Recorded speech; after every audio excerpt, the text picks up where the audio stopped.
Olá, meus amigos, hoje 10 de agosto do ano de 2020, eu sou Marcelo Maran, estou falando aqui diretamente dos estúdios Primeira Linha Web Rádio, localizado na cidade de Sete Lagoas, Minas Gerais.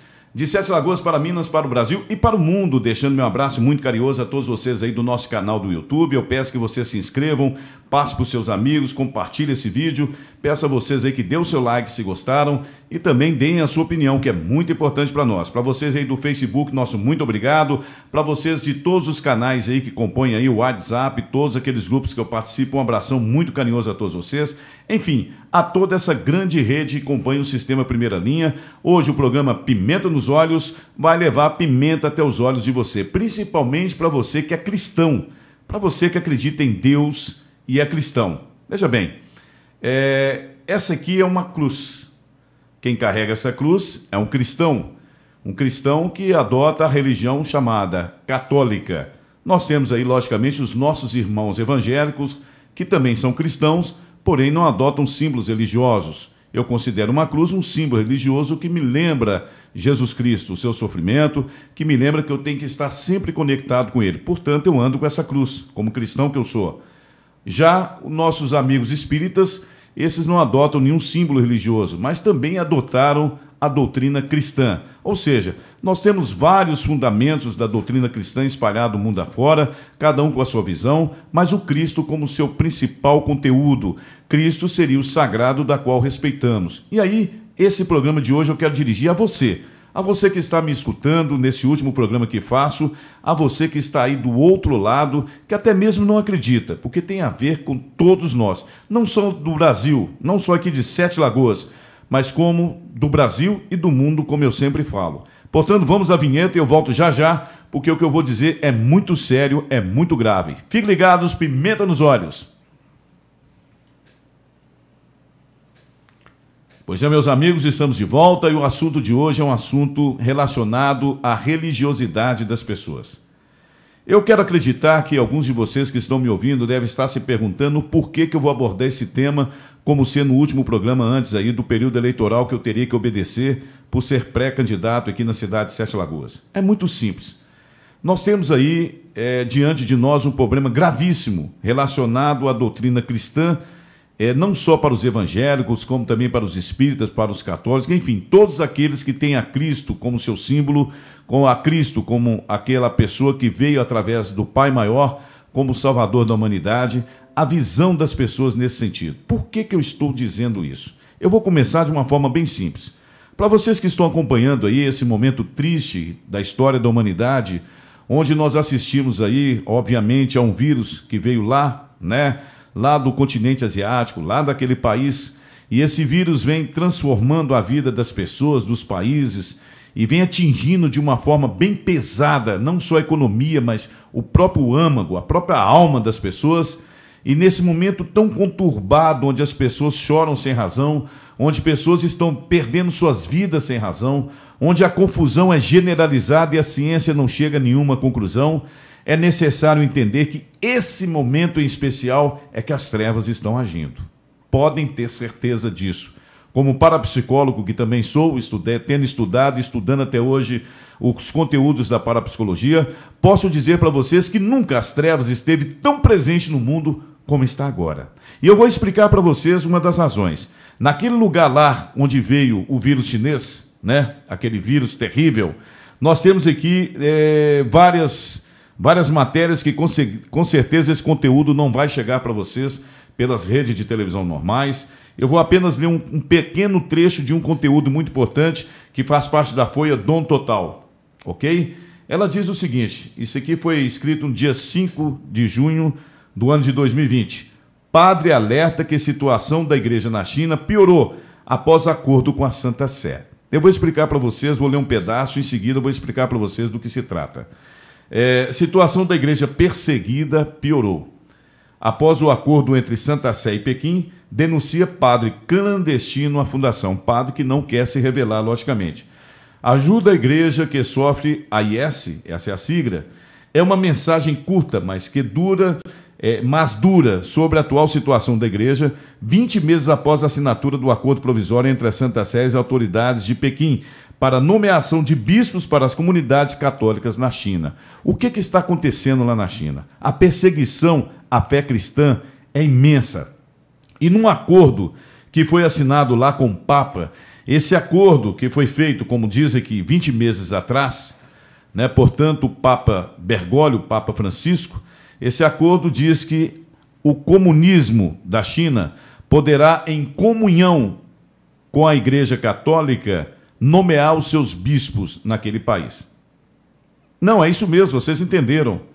O comunismo da China, aliado à Santa Sé, através do seu representante, o Papa, fez um acordo com os chineses, com o governo chinês comunista, para que esse participe das nomeações dos seus bispos. É verdade.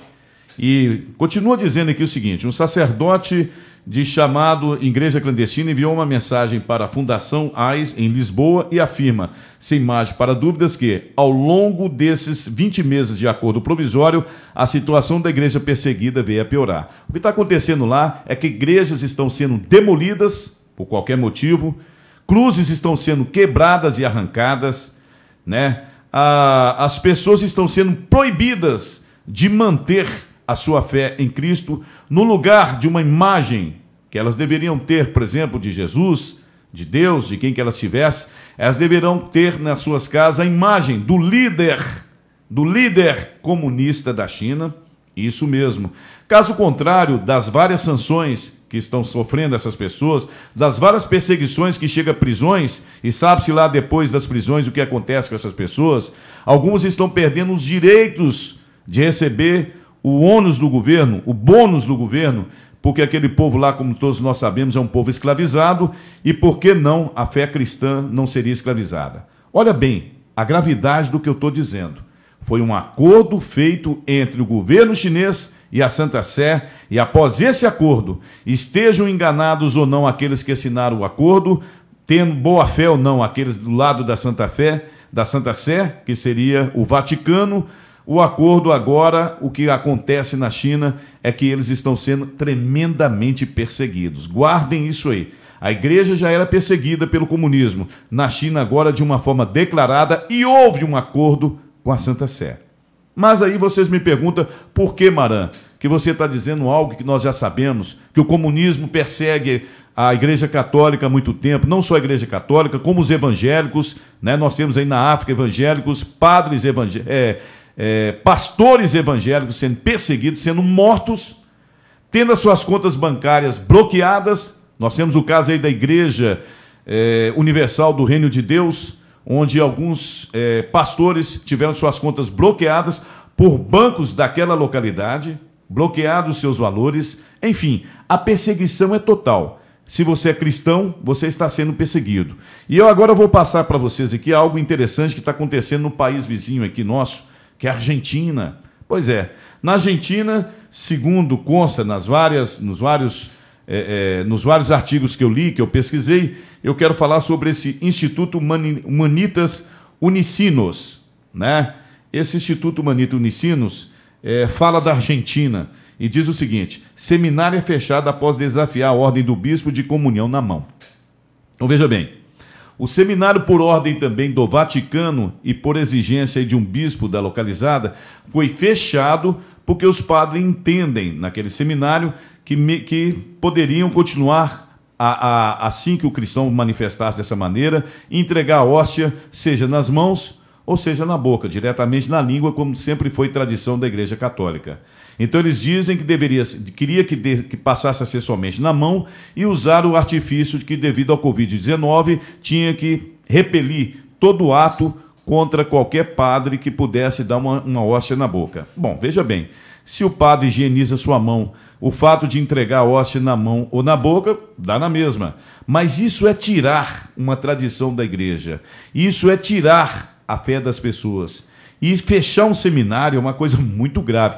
Você fechar um seminário por conta de uma atitude como essa é simplesmente dispensar todos os seminaristas. Aqui fala que são vários seminaristas, me parece que um total de 26 seminaristas na matéria, pelo que eu li. 26 seminaristas ficaram simplesmente sem poder mais frequentar o seminário, portanto concluir aí a ordem da qual eles estavam participando, porque o comandante, aquele que dirige o seminário, tinha como metodologia deixar com que o católico, com que aquela pessoa quisesse ou optasse, ao invés da mão, ser na boca. Quer dizer, uma coisa muito simples, né, que tem o mesmo efeito, mas que fez com que tivesse, por ordem do Vaticano, fez com que fechasse esse seminário.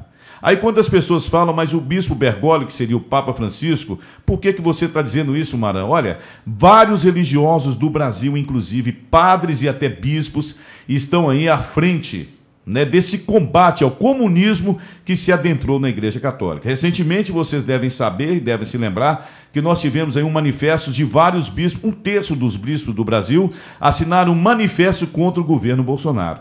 E esse manifesto seria dizendo que o governo Bolsonaro é genocida.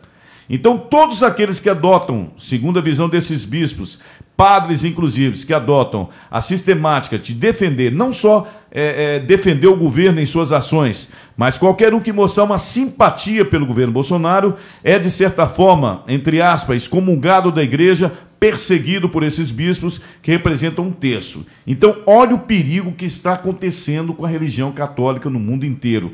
E vou repetir, não é só a católica, os cristãos no mundo inteiro.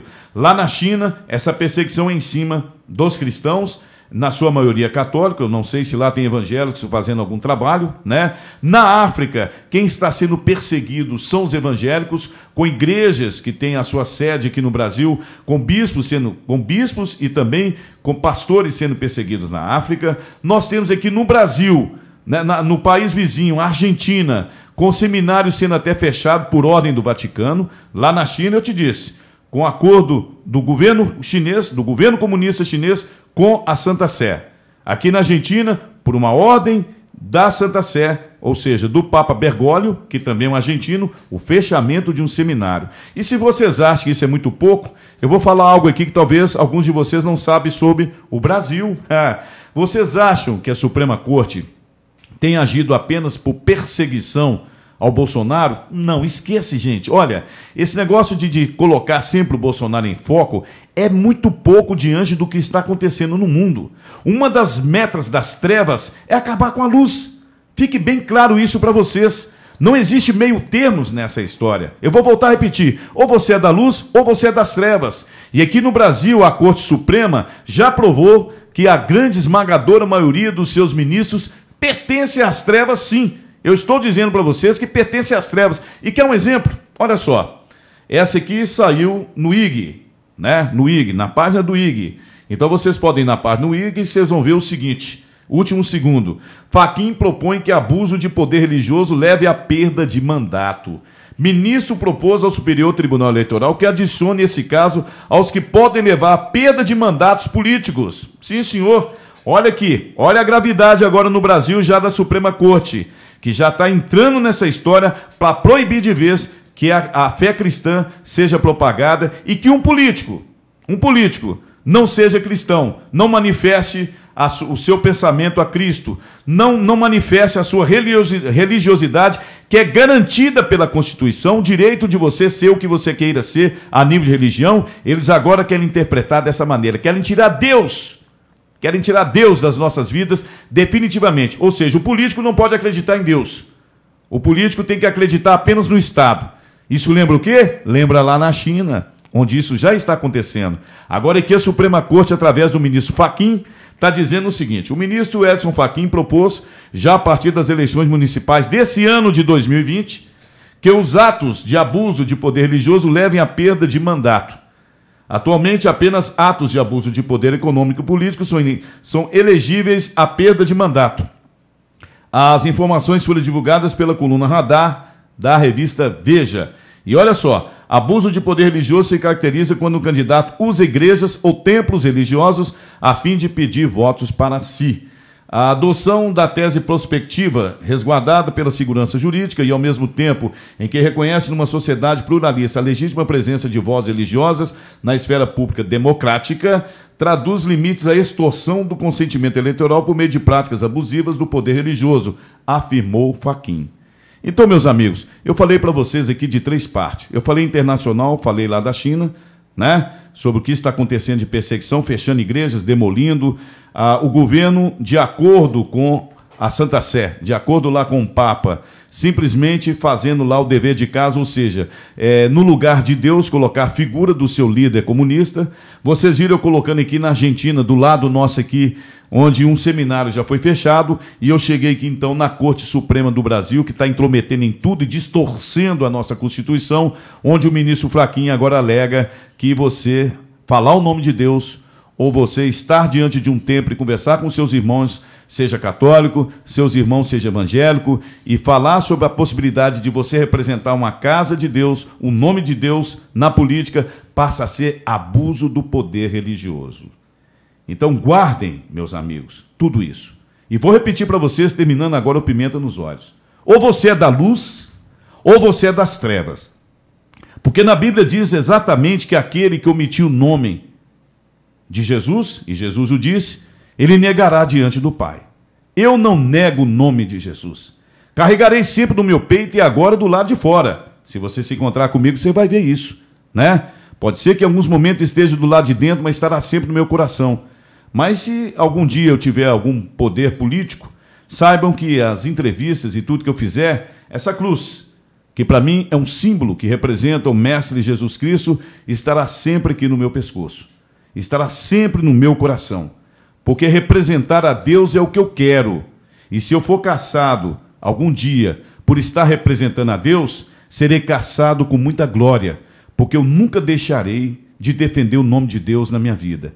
E espero que vocês que estão me ouvindo entendam isso. Nunca neguem o nome de Jesus. Nunca neguem o nome de Deus. Se você tem Jesus no seu coração, se você é cristão, nunca negue a sua cruz. Eu não nego a minha cruz. Porque negar a sua cruz é negar a sua vida, é negar a sua alma, é negar o Mestre Jesus. Eu sou Marcelo Maran, eu falo aqui da cidade de Sete Lagoas, Minas Gerais. Esse é o programa Pimenta nos Olhos. E hoje, como eu disse, é o último programa que faço, obedecendo aí a lei eleitoral. Eu retornarei com vocês após o dia 15 de novembro, se Deus quiser, desse ano de 2020, porque graças a ele a vida continua. Fique com Deus, forte abraço e nunca esqueça, fiquem com Deus e tenha sempre Deus no seu coração, pois é graças a ele que a vida continua. Um abraço.